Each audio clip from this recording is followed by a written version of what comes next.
আফগানিস্তানের মাটিতে আজ চলছে এক নীরব বিপ্লব, যার শব্দ হয়তো এখনো অনেকের কানে পৌঁছেনি, কিন্তু যার ঢেউ পৌঁছে যাবে পুরো এশিয়ার রাজনীতির বুকে। তালেবান সরকার এখন এমন এক প্রকল্পে কাজ করছে যাকে তারা নিজেরাই বলছে স্বনির্ভর আফগানিস্তানের সূচনা। কিন্তু আন্তর্জাতিক বিশ্লেষকদের কাছে এটা হচ্ছে এশিয়ার নতুন জলযুদ্ধের সূত্রপাত। নাম কাজা খাল প্রকল্প, যাকে অনেকেই বলছেন তালেবানের মাস্টার প্ল্যান। এই খাল কেটে তারা বদলে দিতে চায় পুরো এশিয়ার মানচিত্র। শুধু তাই নয়, এই খাল খননের মাধ্যমে তারা পানি নিয়ন্ত্রণ করবে, বাণিজ্য পথ দখল করবে আর তৈরি করবে নতুন শক্তির কেন্দ্র। চীন তাকিয়ে আছে, পাকিস্তানও হিসাব কষছে, আর এদিকে ইরানও অস্থির। কারণ এই খাল খুলে গেলে বদলে যাবে পুরো অঞ্চলের ভূ রাজনীতি। এটা শুধুই প্রকল্প নয়, এটা জলের রাজনীতি। তালেবানদের এই গোপন পরিকল্পনা কি শুরু করবে এশিয়ায় নতুন শক্তিযুদ্ধ? এই খালের অবস্থান আফগানিস্তানের দক্ষিণ পশ্চিমে, হেলমন্দ নদীর তীরে। হেলমন্দ আফগানিস্তানের সবচেয়ে দীর্ঘ নদী, প্রায় ১৩০০ কিলোমিটার দীর্ঘ। এটি আফগানিস্তানের পাহাড়ি অঞ্চল থেকে উৎপন্ন হয়ে ইরানের সিস্তান বেলুচিস্তান প্রদেশে গিয়ে শেষ হয়। এই নদীর পানি দুই দেশের কোটি মানুষের জীবনের সঙ্গে জড়িত। কৃষি, পানীয় জল, এমনকি বিদ্যুৎ উৎপাদনেও এর গুরুত্ব অপরিসীম। কিন্তু সমস্যা শুরু হয় তখন, যখন তালেবানরা ঘোষণা দেয় হেলমন্দের পানি এখন থেকে ইরানে যাবেই না, তারা নিজেরাই এর স্রোত নিয়ন্ত্রণ করবে। আর সেই নিয়ন্ত্রণের হাতিয়ারই হলো এই বিশাল খাল প্রকল্প। এই প্রকল্পের আওতায় তালেবান আফগানিস্তানের ভেতরে নতুন জলাধার, বাঁধ ও খাল নির্মাণ করছে। তাদের দাবি, এর মাধ্যমে তারা দেশে কৃষিক্ষেত্রে বিপ্লব ঘটাবে। লাখ লাখ একর অনাবাদি জমি চাষযোগ্য হবে এবং কোটি কোটি মানুষ কাজ পাবে। কিন্তু বাস্তবে বিষয়টা শুধু কৃষিই নয়, এটা হচ্ছে জিওপলিটিক্স, শক্তির ভারসাম্য আর আঞ্চলিক প্রভাব বিস্তারের খেলা। ইরান ও আফগানিস্তানের মধ্যে হেলমন্দ নদীর পানি বন্টন নিয়ে চুক্তি হয়েছিল ১৯৭৩ সালে। সেই চুক্তি অনুযায়ী ইরান প্রতি বছর নির্দিষ্ট পরিমাণ পানি পাবে। কিন্তু গত ৫ দশকে আফগানিস্তান এই চুক্তি মানেনি এবং তালেবান ক্ষমতায় ফেরার পর তারা একে প্রায় বাতিল ঘোষণা করেছে। ২০২৩ সালে ইরান প্রকাশ্যে অভিযোগ তোলে তালেবান ইচ্ছাকৃতভাবে পানি আটকে রেখেছে, যার ফলে ইরানের সিস্তান অঞ্চলে ভয়াবহ খরা দেখা দিয়েছে। নদী শুকিয়ে যাওয়ায় ফসল নষ্ট হচ্ছে, গবাদি পশু মরছে, আর মানুষ পানি সংকটে দেশ ছাড়ছে। অন্যদিকে তালেবানের বক্তব্য ভিন্ন। তারা বলছে আফগানিস্তান নিজের সম্পদ ব্যবহারের অধিকার রাখে। দেশটি এখন বিদেশি সাহায্যবিহীন, তাই নিজেদের বাঁচাতে তাদের এই প্রকল্প প্রয়োজন। তালেবানের এক মুখপাত্র এমনকি বলেছেনও, আমরা এক ফোঁটা পানি বিনামূল্যে কাউকে দেব না।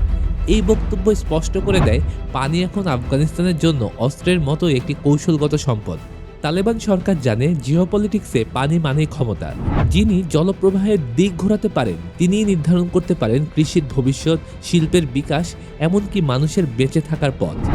আফগানিস্তানের এই খাল প্রকল্প তাই শুধু অর্থনৈতিক উন্নয়নের উদ্যোগই নয়, এটা তালেবানের হাতে নতুন ধরনের শক্তির প্রতীক। এই খাল প্রকল্পে চীনও বেশ আগ্রহী। বেল্ট অ্যান্ড রোড ইনিশিয়েটিভ বা BRI এর অংশ হিসেবে চীন আফগানিস্তানের অবকাঠামোতে বিনিয়োগ বাড়াচ্ছে। হেলমন্দ নদীর আশেপাশে খনিজ সম্পদের বিশাল সম্ভাবনা আছে, বিশেষ করে লিথিয়াম, কপার ও আয়রন। চীন চাইছে এই অঞ্চলটাকে একটি নতুন বাণিজ্য রুটে রূপান্তর করতে, যেখানে এই খাল হবে পরিবহন ও কৃষির মূল ভিত্তি। চীনের বিনিয়োগ মানে তালেবান পাবে অর্থ ও আন্তর্জাতিক স্বীকৃতির সুযোগ, আর চীন পাবে মধ্য এশিয়ায় আরেকটি প্রভাব বলয়। পাকিস্তানের অবস্থানও এখানে বেশ গুরুত্বপূর্ণ। তাদের সীমান্তবর্তী বেলুচিস্তান অঞ্চলেও পানি সংকট কিন্তু ভয়াবহ।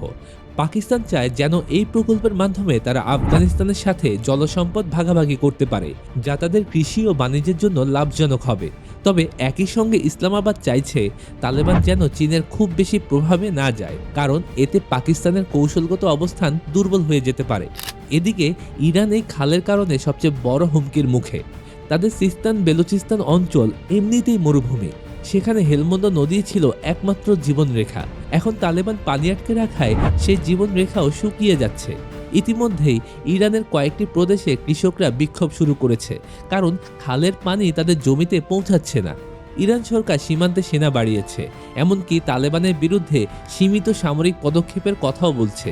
এতে উত্তেজনা চরমে উঠেছে, আর আন্তর্জাতিক সম্প্রদায়ও উদ্বিগ্ন।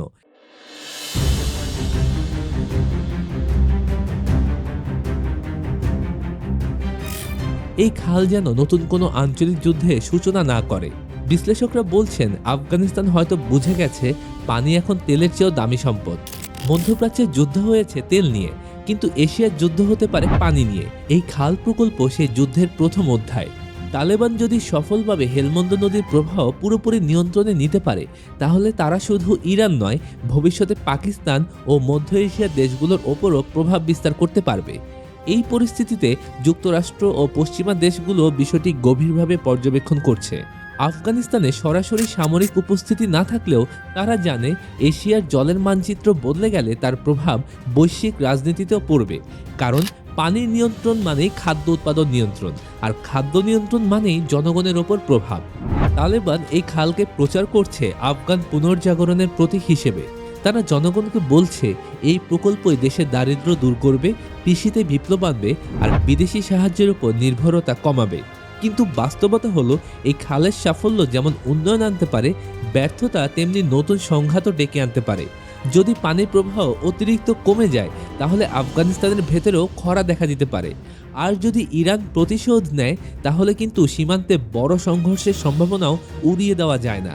ইতিহাসে দেখা গেছে নদী ও খাল নিয়ন্ত্রণের রাজনীতি কখনোই শুধু প্রযুক্তিগত ব্যাপার ছিল না, এটা সবসময় ক্ষমতার খেলা। যেমন নীল নদের জন্য মিশর ও ইথিওপিয়া, তেমনি এখন হেলমন্দের জন্য তালেবান ও ইরান। পার্থক্য শুধু এতটুকু, এবার এই খেলা এমন এক অঞ্চলে হচ্ছে যেখান থেকে আগুন ছড়িয়ে পড়তে পারে গোটা এশিয়ায়। তালেবানের এই মাস্টার প্ল্যান এখন আফগানিস্তানকে দাঁড় করিয়েছে এক নতুন মোড়ে।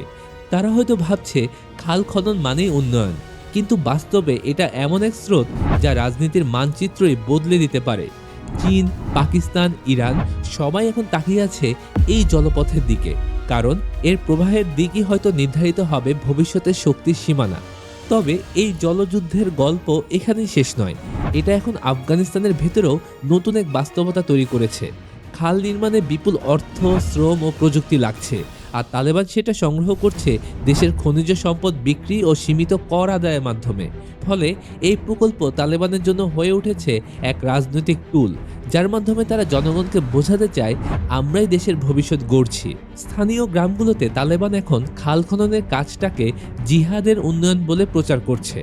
তারা তরুণদের আহ্বান জানাচ্ছে অস্ত্র নয়, কোদাল তুলে নাও, দেশ গড়ো। কিন্তু বিশ্লেষকরা বলছেন এই প্রচার মূলত আন্তর্জাতিক চাপ থেকে নিজেদের মুক্ত রাখার কৌশল, যাতে তারা একে উন্নয়ন প্রকল্পের আড়ালে সামরিক ও কৌশলগত লক্ষ্য পূরণে ব্যবহার করতে পারে। এই খাল যদি পুরোপুরি শেষ হয়, তবে এটি আফগানিস্তানের ভেতরে প্রায় ৩ লাখ একর জমিকে সেচের আওতায় আনবে। এতে দেশটি কৃষিতে স্বয়ংসম্পূর্ণতার পথে এগোতে পারে। কিন্তু প্রশ্ন হলো, এই জল কোথা থেকে আসবে? হেলমন্দ নদী নিজেই এখন জল সংকটে ভুগছে। জলবায়ু পরিবর্তনের কারণে তুষার গলন কমে গেছে, বৃষ্টিও অনিয়মিত, ফলে পানির উৎস দিনকে দিন কমছে। তাই এই খাল হয়তো তৈরি হবে, কিন্তু এর ভেতর দিয়ে প্রবাহিত হওয়ার মতো পর্যাপ্ত পানি থাকবে কিনা সেটাই বড় প্রশ্ন। যদি পানি নাই থাকে, তাহলে এই খাল একদিন শুকনো মরুভূমির ফাটলে পরিণত হবে, আর তখন এর রাজনৈতিক ও অর্থনৈতিক মূল্য শূন্যে নেমে আসবে। অন্যদিকে পরিবেশবিদরা সতর্ক করছেন এই খাল প্রকল্প আফগানিস্তানের ভঙ্গুর পরিবেশের ওপর ভয়াবহ প্রভাব ফেলতে পারে। নদীর স্বাভাবিক প্রবাহ বদলে দিলে ভূগর্ভস্থ পানির স্তর নিচে নেমে যাবে, মাটির উর্বরতা কমে যাবে এবং মরুকরণ আরও বাড়তে পারে। ফলে যেটা উন্নয়ন হিসেবে শুরু হয়েছে, সেটা হয়তো কয়েক বছরের মধ্যেই পরিণত হবে এক পরিবেশগত বিপর্যয়ে। তবু তালেবান থামছে না, কারণ তারা জানে এই খাল তাদের জন্য কূটনৈতিক অস্ত্র। ইরান যদি চাপে পড়ে, চীন যদি বিনিয়োগ বাড়ায়, আর পাকিস্তান যদি সহযোগিতা চায়, তাহলে তালেবান সেই অবস্থানকে কাজে লাগিয়ে নিজেদের আন্তর্জাতিক স্বীকৃতি আদায়ের চেষ্টা করবে। একসময় যে আফগানিস্তান ছিল যুদ্ধবিধ্বস্ত ও নিঃস্ব, এখন সেই দেশ পানি নামের সম্পদ দিয়ে নিজের রাজনৈতিক শক্তি পুনর্গঠন করতে চাচ্ছে। এটাই তালেবানের সবচেয়ে বড় জুয়া। এক খাল যা হয়তো গড়ে তুলবে এক নতুন আফগানিস্তান, আবার ভেঙেও দিতে পারে আঞ্চলিক শান্তির শেষ দেয়াল। ইতিহাসের দিক থেকে আফগানিস্তান সবসময় ছিল শক্তির করিডোর, যেখানে প্রত্যেকটা শক্তি নিজেদের স্বার্থে লড়েছে। এবার সেই করিডোর বইছে জলের নিচ দিয়ে কাজা খালের স্রোতে। এই স্রোতই হয়তো ভবিষ্যতের মানচিত্র আঁকবে, যেখানে সীমান্তের রেখা নয়, পানির প্রবাহই ঠিক করবে কার হাতে ক্ষমতা থাকবে। একটা সময় আফগানিস্তানকে বলা হতো এশিয়ার হৃদয়ভূমি। এখন মনে হচ্ছে সেই হৃদয়ের ভেতর দিয়েই বইছে নতুন স্রোত, যার নাম কাজা খাল। এটি শুধু মাটি কেটে গড়া নয়, এটি গড়ে উঠছে কৌশল, প্রতিশোধ এবং ভবিষ্যতের শক্তির তৃষ্ণা দিয়ে। তালেবানের হাতের সেই খননযন্ত্র এখন যেন লিখে চলেছে এক নতুন ইতিহাস, যেখানে প্রত্যেকটা ফোঁটা পানি একটি রাজনৈতিক অস্ত্র। তালেবানের এই মাস্টার প্ল্যান কি সত্যি আফগানিস্তানের মুক্তির প্রতীক, নাকি এটা সেই স্রোত যা টেনে নেবে পুরো এশিয়াকে এক অদৃশ্য সংঘাতের দিকে? সময় তার উত্তর দেবে। কিন্তু একটা কথা নিশ্চিত, এই খাল শুধু মাটি নয়, মানচিত্রও বদলাচ্ছে।